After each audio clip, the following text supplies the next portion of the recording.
안녕하십니까. 제가 오늘 발표할 내용은 소아 환자에서 초음파를 사용하여 윤상갑상막을 확인할 때까지 걸리는 시간과 그의 특징에 대하여 확인한 연구입니다.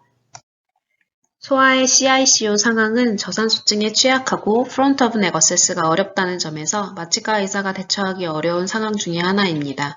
프론트 오브 넥 어세스를 시행하기 위해선 윤상갑상막이라 불리는 크리코 타이로이드 멤브레인과 트라케아의 위치를 정확하게 확인하여야 부작용을 줄이고 성공적인 처치가 가능한데 기존에 시행하던 촉진이나 시진의 경우 성인에선 45에서 70%, 소아에선 28에서 38%의 정확성을 보일 정도로 낮습니다. 그러나 초음파를 사용한 경우 성인에서 100%의 정확도를 보였고 최근엔 소아를 대신하여 토끼에서 크리코사이로토미를 시행하는 경우 4번에서 5번 만에 성공률이 향상되는 결과를 보인 연구도 발표되었습니다. 따라서 저희는 이전에 기도 초음파에 대해 경험이 없는 마취통증의학과 전공의가 소아 환자에게 초음파를 사용하여 윤상갑상막을 찾도록 하는 방법의 유용성을 확인하고 이때 소아의 윤상갑상막과 기도 주변 구조물의 해부학적 데이터를 확인하고자 하였습니다. 본 연구는 서울대 어린이병원에서 전향적 관찰 연구로 진행이 되었고 총 30명의 마취통증의학과 전공의가 18세 이하의 소아 환자 150명에게 실시하였습니다.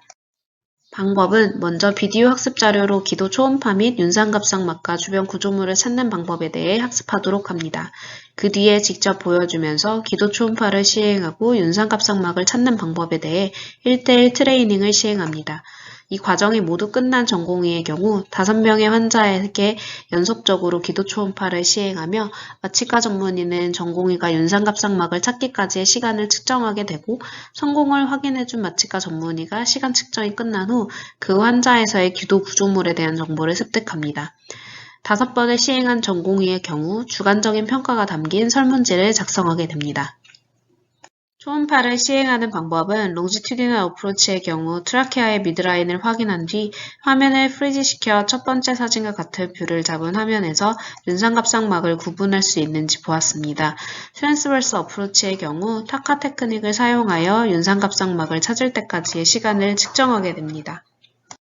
따라서 본 연구의 프라이머리 아웃컴은 전공의들이 초음파로 윤상갑상막을 확인할 때까지의 시간으로 하였고 크리코사이로토미가 실패할 경우 대안으로 트라키오스토미를 시행할 수 있기 때문에 크리코이드 카틀리지 아래의 트라케알 멤브레인을 찾을 때까지의 시간도 확인하였습니다. 세컨더리 아웃컴은 초음파로 확인한 소아 환자에서의 기도 구조물 특징들, 예를 들어 길이, 두께, 깊이 등을 확인하고 주변 구조물인 사이로이드 글랜드나 카먼 카로티드 아트리와의 관계, 윤상갑상막을 찾은 레벨에서의 혈관의 유무 등을 확인하였습니다.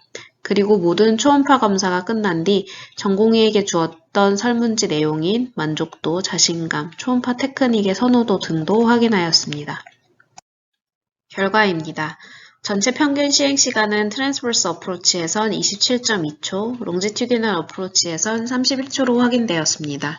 평균 시행 시간은 5번을 시도하는 동안 점점 감소하여 트랜스버스 어프로치에선 첫 시도 37.9초에서 마지막 시도 24.6초로 감소하였고 롱지튜디널 어프로치에선 첫 시도 36.6초에서 마지막 시도 26.5초로 감소하였습니다.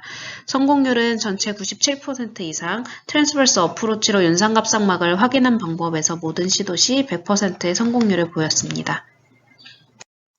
기도의 특징을 나이별로 보시게 되면 윤상갑상막의 길이, 크리코이드 카틀리지의 길이, 트라키알 멤브레인의 길이와 두께는 세 그룹 간의 차이를 보였습니다.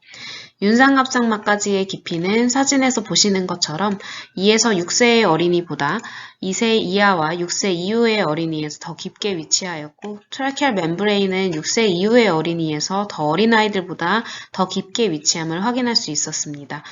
윤상갑상막을 확인할 수 있었던 레벨에서 혈관이 보였던 경우는 전체의 95%에서 확인할 수 있었고 특히 2세 미만의 아이들에선 모두 혈관이 존재하였습니다. 기도 구조물에 영향을 주는 인자도 확인해 보았는데 여러 구조물 중 윤상갑상막의 길이는 하나의 키, 나이, 몸무게 순으로 높은 상관관계를 보였고 깊이는 다른 인자들보단 BMI와 더 연관이 있었으며 두께는 이러한 인자들과는 연관이 없었습니다. 결론적으로 소아 환자에서 초음파를 사용하여 윤상갑상막을 확인하는 것은 이전에 기도 초음파의 경험이 전무한 마취통증의학과 전공의에 의해서도 빠르고 쉽게 시행할 수 있었고 충분한 연습을 통해 시간을 단축시킬 수 있을 것으로 생각됩니다. 또한 소아 환자에서 응급으로 프론트 오브 네거세스가 필요하다면 반드시 나이에 따른 기도 구조물에 대해 고려해야 합니다.